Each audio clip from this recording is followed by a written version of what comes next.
Ayan guys, magandang gabi, no? Ngayon ipapakita ko sa inyo kung ano yung ginagamit ko at dapat natin ito linisin at i-maintain natin ito, no? Para nang sa gayon ay hindi kayo maperwisyo habang kayo ay gumagamit nito. So ngayon ipapakita ko sa inyo kung ano ito. Ito lang naman guys, oh. No?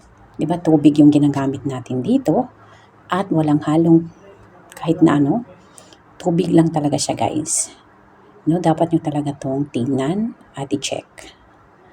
At bukod sa na-discover ko guys, eto siya oh. May asin. Ayan. Asin talaga siya guys, asin.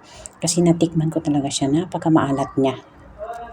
Kaya kayo kung gumagamit kayo nito, dapat nyo i-check. Kasi hindi talaga siya gagana kapag hindi nyo lilinisin ito.